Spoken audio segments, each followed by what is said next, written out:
গিন্নি, আরে ও গিন্নি, বলি বেলা কত হলো শুনি, কিছু কি খেতে দেবে না? বলি আমার হাত পা কটা বলো তো শুনি, এক হাতে আমি কত দিক সামলাবো? কেন, মেয়েরা আছে কি করতে? হ্যাঁ, আমার তিনটে মেয়ে থাকতে সকালবেলায় না খেয়ে থাকতে হয়? আমিও হাত গুটিয়ে বসে নেই বাবা, সকাল থেকে বাসন ধুইছি। আমি বাবলুকে খাওয়াচ্ছি বাবা, আমিও বসে নেই। আমিও পড়ছি বাবা, সকাল থেকে মাথায় কিছু ঢুকছে না, এই অঙ্কটা বুঝিয়ে দেবে? খালি পেটে অঙ্ক আসবে না রে মা। আমি যাই, ভোলার দোকান থেকে কিছু খেয়ে আসি।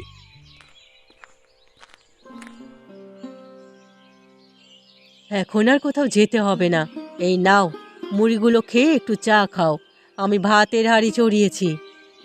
দাও গিন্নি দাও, সকালে একটু মুড়ি পেলে মন্দ হয় না। তা তপন কোথায়? ওকে দেখছি না যে। ও বাজারে গেছে।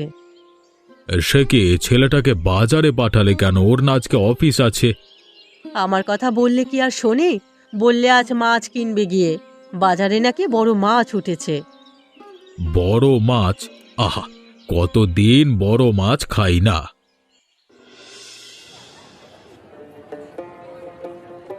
মাছটায় ডিম আছে দেখছি, জমিয়ে খাওয়া যাবে। হ্যাঁ ও ভাইয়া, পিসগুলো বড় করে দিও। হ্যাঁ, আর মুড়োটা কাটবার দরকার নেই, ওটা আস্তই রাখো।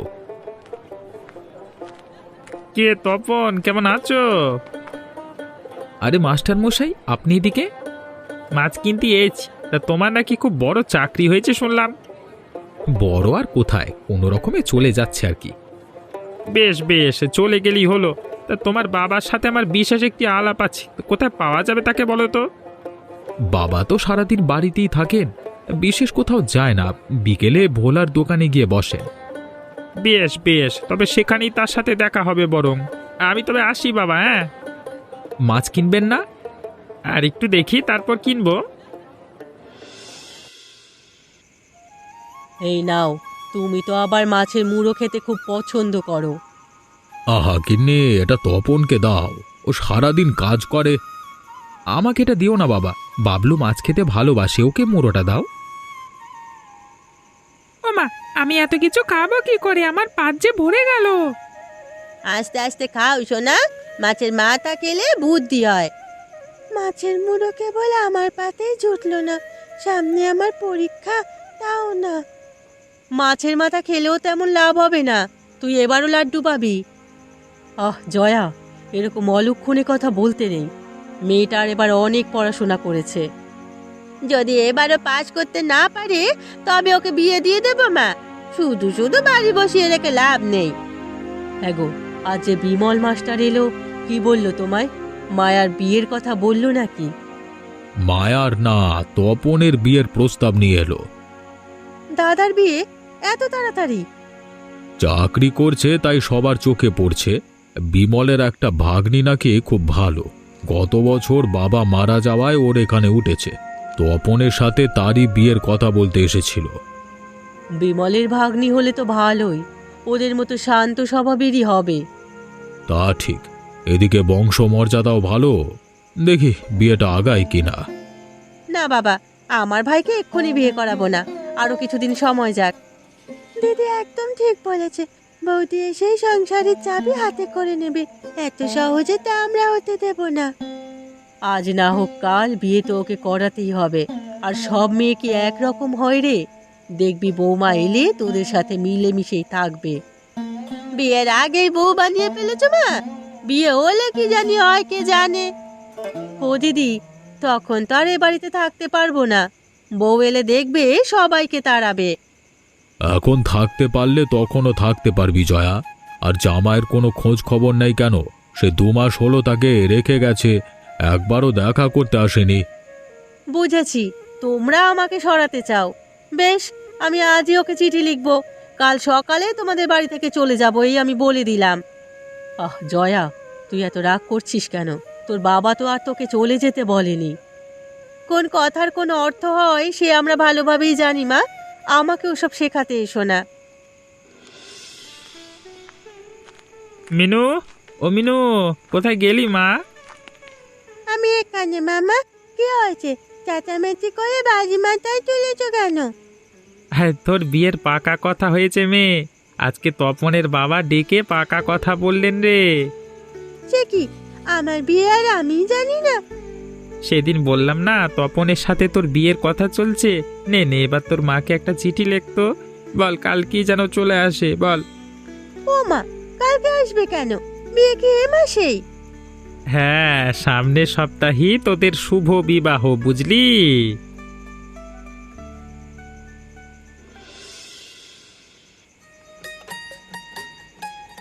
বরণ কাজ হয়ে গেছে মা, তুমি এবার গৃহে প্রবেশ করো। ডান পা দিয়ে ঘরে ঢুকবে কিন্তু, আবার ভুলে বাপা বাড়িও না। তা আমার জানা আছে ঠাকুরজি, তোমাকে শেখাতে হবে না। সে কি কথা, নতুন বউ তো কথা বলছে গো, আস্তে না আস্তে ঝগড়া শুরু করে দিয়েছে। আহ মায়া, চুপ কর তো, এখানে ঝগড়ার কি দেখলি? তবে তুমি যত কথাই বলো মা, যে বউ আস্তে না আস্তে মুখে মুখে কথা বলে, সে দুদিন গেলে কি করবে তা উপরবেলাই ভালো জানেন। হয়েছে হয়েছে, সেটা তখন দেখা যাবে। এখন কথা বলে গৃহপ্রবেশ বিলম্ব করো না তো, লগ্ন পেরিয়ে গেলে আবার মুশকিল হয়ে যাবে। এসো বৌমা, তুমি ভেতরে এসো।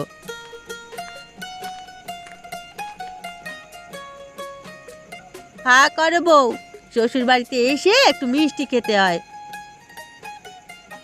সে কি, একটু মিষ্টি খেলে আর একটু খাও। আমি মিষ্টি খেতে পারি না দিদি, আর খাবো না। সে কি কথা, নতুন বউ নাকি মিষ্টি খায় না? এরকম কাণ্ড তো কোথাও দেখিনি। রাখ দিদি রাখ, আমরা দিচ্ছি বলে খাবে না, এমনিতে দেখবি মিষ্টির পোকা। কি, আমি তুলে দিচ্ছি বলে নতুন বউ মিষ্টি খাবে না? কেন রে তপন, বিধবা হয়ে আমি কি অন্যায় করে ফেলেছি? হ্যাঁ, আর যদি আমার স্বামী থাকতো তবে এ কথা শুনতে হতো না। না না দিদি, ও এমনিতে মিষ্টি পছন্দ করে না, তুমি এতে কষ্ট পেও না। বৌদি কি পছন্দ করে কি পছন্দ করে না তা তুই জানলি কি করে দাদা? তোদের কি আগে থেকে যোগাযোগ ছিল? মা, অনেক হয়েছে, এবার ওকে ঘরে নিয়ে যাও তো। হ্যাঁ হ্যাঁ, বাইরে অনেক ঠান্ডা, বৌমাকে তার ঘরে দিয়ে এসো। চলো মা, আমার সাথে চলো।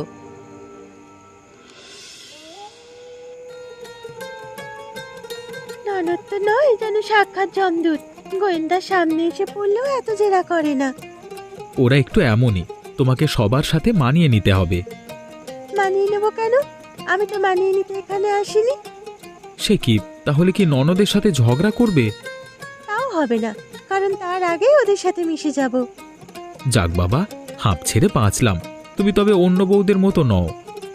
অন্য বউদের মতো মানে? কটা বিয়ে করেছেন আপনি? না না, আমি আগে বিয়ে করিনি কোনো। এই যে অন্যের বাড়ির বউয়েরা ঝি ননদের সাথে ঝগড়া করে, তুমি তেমনটি নও তাই বললাম। আমি যে তেমন নই, বুঝলেন কি করে? তোমার কথা শুনেই বুঝতে পেরেছি গো। বেশ, বুঝলে ভালো। এখন আমার খুব ঘুম পাচ্ছে, আমাকে ঘুমোতে দিন তো। সে কি, রাতে খাবে না?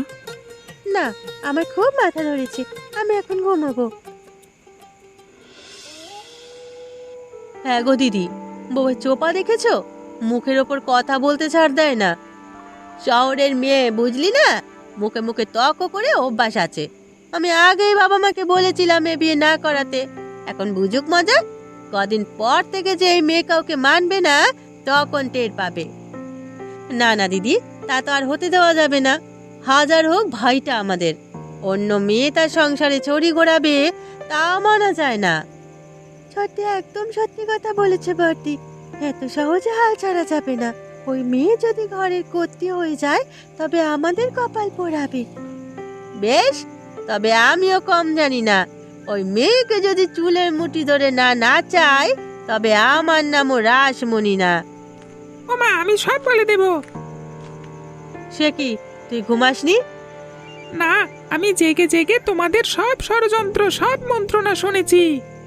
তা কি শুনেছিস তুই? তোমরা সবাই মিলে নতুন মামিকে সায়স্তা করবে। আমি সব বলে দেব ওদের। তবে রে দুষ্টু বাদর, আজ তোর একদিন কি আমার একদিন।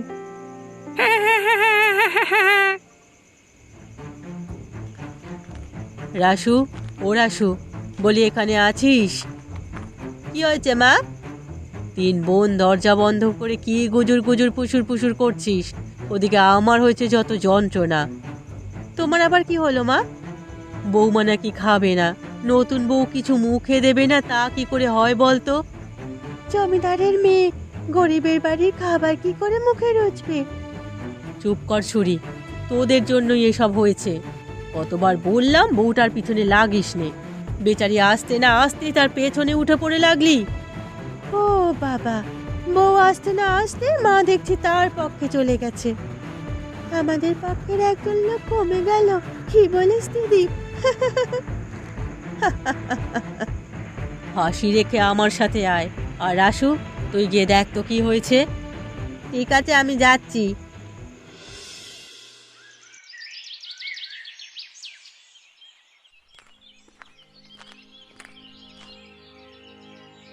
ওমা, আজ ঘুম থেকে উঠতে উঠতে কত বেলা হয়ে গেছে, কত কাজ পড়ে আছে দেখছি। একা হাতে কিভাবে সব শেষ করব? রাসু, ও রাসু, কোথায় গেলি মা? ও মা, রান্না চড়িয়েছ? কাল রাতে সব কাজ সেরে ঘুমোতে দেরি হয়ে গেছে, এখন উঠে দেখে বেলা দুপুর হয়ে গেছে। না লা, আমি কেবল উঠলাম, এখন নাস্তা তৈরি করব কখন আর ভাত চড়াবো কখন? সে কি, তোমায় চা দিল কে? কে দেবে আর? বৌমা দিয়েছে। সকাল সকাল বৌমা আমাকে ডেকে চা নাস্তা খাওয়ালো। বৌমা দিয়েছে? ও উঠে গেছে এত সকালে? বাবা, নতুন বউ আসতে না আসতে রান্নাঘরে চলে গেছে। কোথায় ও, কোথায়? এই তো দিদি, আমি এখানে। নিন, এক কাপ চা খেয়ে নিন। হ্যাঁ বৌমা, চা খেয়ে কাজে নামতে হবে, আজ অনেক কাজ হাতে। আজ আমার শরীরটা খুব খারাপ লাগছে মা, আমি কিছু করতে পারবো না। সে কি, তোর আজ কি হলো?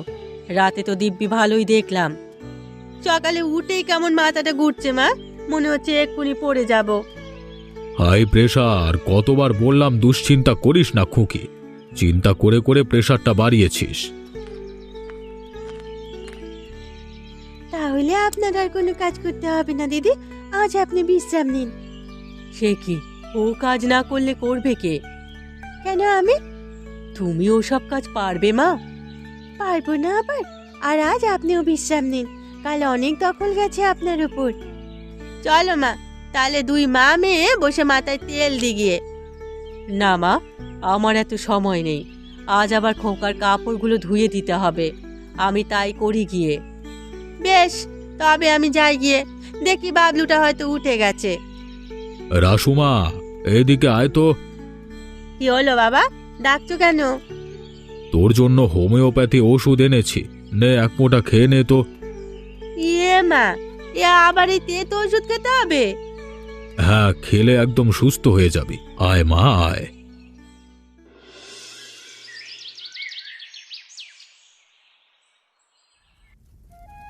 বৌদি, ও বৌদি, কি করছো? রান্না করছি ঠাকুরজি। কি কি রান্না করলে? মাছ, মাংস, শাকসবজি সব আছে। আজ কিন্তু আমার বর আসবে, তার জন্য একটা মাছ ভাজি করে রাখবে। মাছের তরকারি আছে, আবার ভাজি করার কি দরকার? তুমি এত বেশি বুঝো না তো বউ, ও যেভাবে বলছে সেভাবে রান্না করো। বেশ, তবে আপনারাই রান্না করুন না। তুমি থাকতে আমরা রান্না করব কেন? দাদা কি তোমাকে সাজিয়ে রাখতে ঘরে এনেছে নাকি? তোমাকেও সাজিয়ে রাখতে বাড়িতে রাখেনি? কাজ করে খেলে কি এত অসুবিধা হয় তোমাদের? দেখলে দিদি, দেখলে কিভাবে কথা কইছে আমাদের সাথে? আমি আর কিছু বলবো না মেজো, এ কথা এবার মায়ের কানে তুলতে হবে। কি, বৌমা তোদের এই কথা বলেছে? শুধু কি এ কথা, আমাদের আর খেতে দেবে না, নিজে কাজ করে খেতে হবে, আরো কত কি বলেছে। দাঁড়া, আমি এক্ষুনি ওকে ডেকে পাঠাচ্ছি। না না, এখন কিছু বলতে হবে না, তুমি কেবল তপনকে জানিয়ে দিও। হ্যাঁ মা, মেয়েটা বড় সুবিধের নয়, দাদা কিভাবে যে ওকে নিয়ে সংসার করবে তা উপরওয়ালাই জানে। সে কি, বাবলুটা পড়ে গেল কেন? বাবলু, ও বাবলু, কি হয়েছে তোর? আরে তাই তো, বাবলু, ও বাবলু। ও মা, ও যে কথা বলছে না, কি হবে এখন আমার? কাঁদিস না মা, কিছু হয়নি, ও জ্ঞান হারিয়ে ফেলেছে। শরীরও গরম দেখছি, মনে হয় গায়ে অনেক জ্বর। নে ধর তো জয়া, তুই ওকে ঘরে নিয়ে যা। মায়া আর তুই গিয়ে বরুণ ডাক্তারকে একটিবার বলে আয়।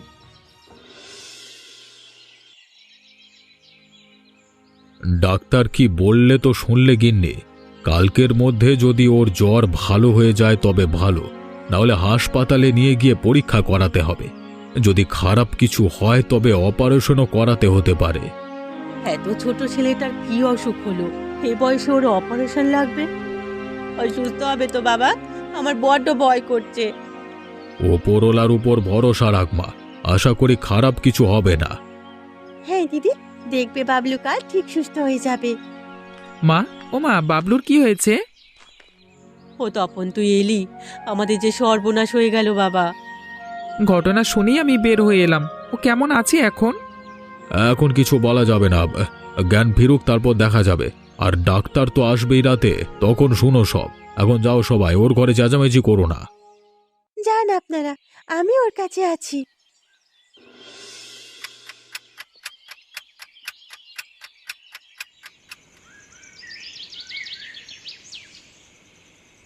বউ, ও বউ, তুমি এখনো এখানে?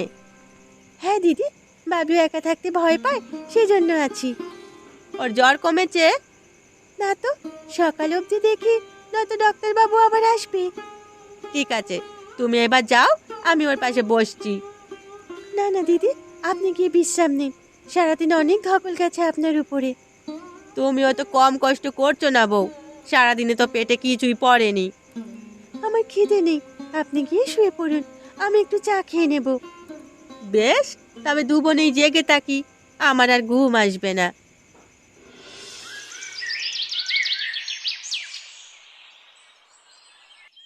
বাবলু রিপোর্ট ভালো আসেনি। ডাক্তার বলেছে অপারেশনটা তাড়াতাড়ি করাতে হবে। কি অপারেশন লাগবে? ডাক্তার যা বলল তা তো নিজের কানে শুনলে। এখন তোমাদের যা ভালো মনে হয় তাই করো। কি আর করার, অপারেশন করাতেই হবে। আমরা আমাদের দাদু ভাইকে অকালে হারাতে চাই না। কিন্তু তার জন্য টাকা লাগবে অনেক। আমাদের হাতে তো এত টাকা নেই। কত টাকা লাগবে রে দাদা? সব মিলিয়ে 1,00,000 টাকা। এত টাকা? এত টাকা তো আমাদের কাছে হবে না। শ্বশুরবাড়ি থাকতে ওর পকেট থেকে চুরি করে কিছু টাকা জমিয়েছিলাম, তবে 5,000-এর বেশি হবে না। আমাদের হাতেও তো এত টাকা নেই, সব মিলিয়ে তো 20,000 জোগাড় করা যাবে। এখন কি হবে তবে? আমার ছেলেটা কি টাকার অভাবে মারা যাবে? বাবলুর কিচ্ছু হবে না দিদি, ও সুস্থ হবে। সে কি বৌমা, তুমি কি আনলে? এখানে আমার কিছু গয়না আছে মা, এগুলো বিক্রি করে বাবলুর চিকিৎসা করানো যাবে। তোমার গয়না বিক্রি করে নাতির চিকিৎসা করাতে হবে? না না বৌমা, তা সম্ভব নয়। হাজার হোক, এই গয়নাগুলো তোমার বাবার বাড়ি থেকে দিয়েছে, আমরা এগুলো বিক্রি করতে পারবো না বউ। বিপদ আপদ তো বলে কই আসে না দিদি, আজ এই বিপদে এছাড়া আর কোনো উপায়ও নেই। আপাতত এগুলো বিক্রি করে চিকিৎসার খরচ সংগ্রহ করুন, পরে আবার গয়না গড়ানো যাবে। বাবলু শরীরের অবস্থা বেশি ভালো নয়, আর মিনুও যেহেতু গয়নাগুলো দিয়েছে, তাই এখন সেগুলো নেওয়া উচিত। দাদা ঠিক কথাই বলেছে, গয়নাগুলো বন্ধক রেখে টাকা আনা যাবে, পরে আবার সেগুলো ছাড়িয়ে আনা সম্ভব। বেশ, এভাবে যদি হয় তবে তাই করো। ওগো, তুমি কি বলো? তাই তো করতে হবে দেখছি, এছাড়া আর কোনো উপায় নাই যে। তবে নাও, এই গয়নাগুলো নাও, আজই ওর চিকিৎসা শুরু করো। যাক বাবা, অবশেষে তুমি বাঁচালে, না হলে আমাদের বাবলুকে হয়তো হারাতে হতো। ছি, এমন কথা বলো না, ও তো আমাদেরই সন্তান। এটা যদি না করতাম তাহলে আমারই খারাপ লাগতো। হ্যাঁ বউ, আজ থেকে বাবলু তোমারও। ওর জন্য যেটা করলে সেটা কেউ করতে পারবে না। আমরা তোমাকে ভুল বুঝেছিলাম বৌদি, তুমি যে এত ভালো তা তো জানা ছিল না। হ্যাঁ বৌদি, আজ তোমার সাথে আর দুষ্টুমি করব না। যাক, তবে তাহলে তোদের সুবুদ্ধি হলো।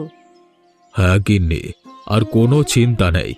এখন আমার 4 মেয়ে, ওরা সবাই মিলেমিশে থাকবে। ঠিক আছে, এখন তবে চলো, আর আপনারাও আসুন। এরকম মজার মজার গল্প দেখতে আমাদের চ্যানেলটিকে সাবস্ক্রাইব করতে কিন্তু ভুলবেন না।